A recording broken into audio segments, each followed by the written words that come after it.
Halo, ketemu lagi dengan Om Begawan. Tetap di Ngompol, ngopini politik, ngobrolin tentang politik. Ini sekali lagi tentang Partai Demokrat. Saya tidak tahu ini, apa maunya Partai Demokrat ini.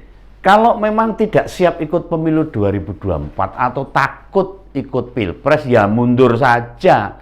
Daripada teriak-teriak, nuduh-nuduh, memfitnah sana-sini. Ya bukan hanya ketua umumnya ini, tapi juga wakil rakyatnya yang ada di DPR di sana. Kebiasaan nuduh yang nggak jelas, Mas AHY jadinya ya nular ke anak buahnya.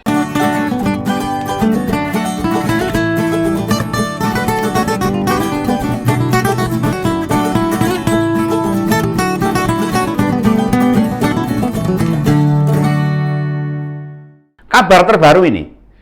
Cuitan Twitter si tukang kabur, maksud saya itu Bung Benny Kaharman itu. Saya nggak salah sebut ini. Kalau bisa saya sebutkan ya Pak Bang Benny Kabur Harman ini ya. Lah, memang nama lengkapnya memang itu Benny Kaharman ini, wakil rakyat dari Partai Demokrat. Menurut penilaian subjektif, apa yang dituliskan Pak Benny ini sangat provokatif. Dalam Twitternya itu tertulis begini nih, bisa simak ini. Jika benar Presiden tidak netral dalam Pilpres dan Pileg, apalagi menjadikan istana Presiden markas tim sukses capres tertentu, maka Presiden Jokowi sebenarnya lagi mengumandangkan perang semesta melawan rakyat sendiri. Ini apa ini maksudnya ini? Menyebutkan perang semesta melawan rakyatnya sendiri itu maksudnya apa ini? Politisi kok hobinya menyiram minyak supaya terbakar nih. Mbok ya menyiram air supaya dingin. Ini cuaca lagi panas-panasnya ini. Kemarin itu tenaga medis juga ikut-ikutan demo RUU Kesehatan. Sekarang Pak Benny nyebut-nyebut perang lagi nih. Rakyat yang mana yang mau perang lawan presiden itu? Presiden jelas netral. Netral ini, menurut Om Begawan jelas netral ini.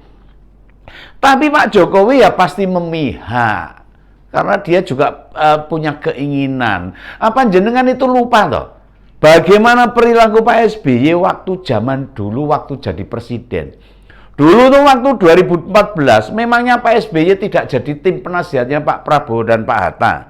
Kan ya sama saja. Anggota DPR dari Dapil NTT ini juga menyebut menjadikan istana presiden markas tim sukses capres tertentu. Loh, gimana nih? Gini aja deh Pak Benny, gini aja. Bisa buktikan nggak kalau istana negara ini markas tim sukses? Ini makin lama kok makin kotor aja ini perkataannya ini. Ini kayak Pak Alfian Tanjung aja, ngaku-ngaku pendakwah tapi pernah nyebut istana sebagai kumpulan antek-antek PKI. Apa bedanya ini Pak Benny sama Pak Alfian ini? Apa mau Pilpres 2024 kayak 2014 dan 2019 yang penuh fitnah dan tuduh-menuduh? Udah nyebar fitnah, kalah meneh.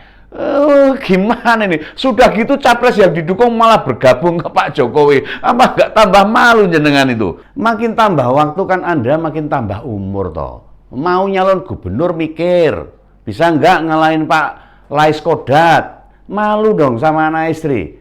Kalau jadi wakil rakyat beberapa periode, senjatanya tetap sama saja tukang fitnah. Nah, masih ada loh kalimat berikutnya yang memperingatkan presiden. Ini begini tulisannya Pak Benny ini. Hati-hati Pak Jokowi, di dada Bapak melekat lambang negara, lambang presiden RI, bukan lambang presiden dari kelompok atau presiden dari golongan tertentu. Ini apa lagi nih? Nah, pada wartawan yang mengkonfirmasikan kata-kata perang itu, jika bersikap pendukung kepentingan tertentu sebagai presiden, bisa saya jamin beliau melayani publik. Pak Benny tahu kan, NTB pada Pilpres 2014 dan 2019, apa Pak Jokowi menang di sana? Kalah di sana itu. Lalu apa tidak ada program nasional di sana? Yang besar setidaknya ada dua loh yang di sana. Padahal Pak Jokowi itu kalah di sana. Jadi bukan presiden kelompok tertentu. Pertama, kawasan ekonomi khususnya, dan yang kedua sirkuit Mandalika. Kurang peduli apa beliau itu sama NTB Pak. Lah kok jenengan bisa bilang begitu? Kok nuduh-nuduhnya membela kelompok tertentu? Sukanya provokatif. Lah, apa kalau memprovokasi presiden akan melawan rakyatnya sendiri? Itu kan nggak bener nih. Pernyataan konyol dan nggak kurang elegan lah sebagai seorang wakil rakyat. Ini bukan fitnahan pertama Pak Beni loh. Yang saya dengar, yang saya lihat, yang saya temukan. Itu pada Februari lalu. Jenengan juga menuduh kalau ada aliran dana besar diperuntukkan buat menunda pemilu. Oh ini tuduhan yang nggak mendasar ini. Itu dikatakan Pak Beni waktu rapat dengar pendapat dengan DPR, dengan PPATK itu. Dan sampai saat ini yang dituduhkan tidak terbukti. Nah gini aja lah, gini aja. Itu masalahnya kader pada mundur gimana ini? Jangan nuduh-nuduh aja lah. Ini partai jenengan itu dipikirkan dulu. Sebagai senior kan pasti tahu ada apa di internal Demokrat. Jangan begitu nih, rakyat jadi panas kalau jenengan nuduh-nuduh sakar PDW ini. Saya sebutkan salah satu contohnya. Pak Habibie, Ketua DPC Pangandaran, mengundurkan diri dari partai. Ya karena berat di ongkos ini. Karena tidak punya kader yang menjadi anggota DPRD, maka biaya proses pemilu dan pilpres harus dari kantong pribadinya. Lah padahal dia seorang petani, sehingga mengaku tidak sanggup kalau harus menanggung konsekuensi tersebut.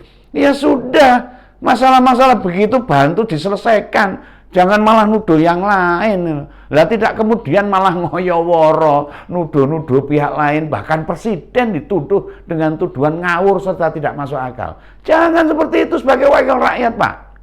Ya, kalau memang berat ya angkat tangan saja, lemparkan handuk putih, tanda menyerah. Ikut koalisi besar saja lah, biar aman. Siapa tahu bisa membantu mengatasi kesulitan-kesulitan yang dihadapi Demokrat saat ini, yang pada mundur, pada eksodus, kader-kadernya pada pergi itu. Nah, saya paham ini, Mas AHY memang tidak kapabel untuk menjadi pimpinan partai. Jadi ya pasti nggak mau tahu urusan remeh di DPC di daerah-daerah, orang dipikir itu. Lah Mas AHY tahunya gimana? Supaya dia jadi wakilnya Pak Anies. Jangan-jangan Pak Beni di NTT juga dipusingkan dengan tagihan bantuan pemilu dan pilpres di DPC se-NTT mungkin gitu. Pusing juga itu Pak Beni itu. Nah, cuitan itu juga direspon oleh Wakil Ketua Gerindra, itu Pak Habibur Rahman itu, yang kebingungan dengan cuitan Pak Beni ini. Sama dengan Nuh Begawan ini, karpe ngopo ini. Sebab keberatan dengan komunikasi yang dilakukan Pak Jokowi dengan parpol pendukungnya. Lah bukankah seorang presiden itu berasal dari parpol tertentu? Memang juga karena diusung beberapa partai. Nah, maka ya wajar jelang pilpres komunikasi terkait persiapan pilpres diintensifkan dulu dengan beberapa partai pendukung pemerintah. Lah dulu di tahun 2019 hal itu juga dilakukan oleh Pak SBY. Malah kalau tidak salah, Pak SBY masuk jadi penasehat Badan Pemenangan Pemilu Prabowo Sandi. Itu yang kedua itu. Nah, Pak Jokowi juga tidak mengintimidasi parpol. Jangankan parpol pendukung pemerintah, apalagi parpol di luar pendukungnya. Lah kan lucu kalau mau pilpres yang diundang malah partai oposisi, kan orang hubungannya loh. Apa itu harapan Pak Beni? Menghayalkan kok ya kelewatan Mas, halusinasi aja. Dulu parpol oposisi tidak pernah itu keberatan itu saat Pak SBY mengundang parpol koalisi di istana, karena itu hal wajar.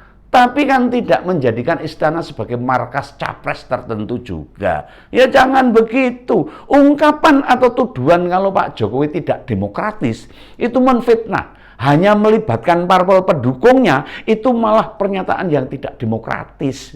Nah, kalau Pak Beni pengen diundang ke istana, ya gabung saja bersama parpol pendukung Pak Jokowi. Ya kan tinggal pilih itu.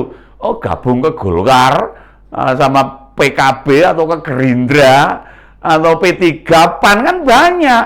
Oh, gimana? Kalau Pak Beni ke PBB aja, partainya Pak Yusril. Kalau malu dengan partai-partai besar, kan dia juga pendukung pemerintah saat ini. Daripada tambah pusing, tetap bertahan di Demokrat, malah jadi malu sendiri. Nah, Kurang demokratis apa Pak Presiden Jokowi?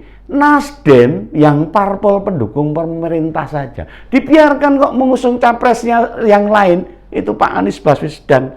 Padahal dia itu kan partai pendukung pemerintah, gabung ke oposisi, ya ora apa-apa, dibiarkan sama Pak Presiden Jokowi. Itu 3 kader Nasdem juga masih jadi menteri, dipertahankan oleh Pak Jokowi. Ya kalau memang tidak demokratis, wah apa enggak Oktober tahun lalu 3 menteri Nasdem itu sudah di reshuffle, itu udah diganti nih.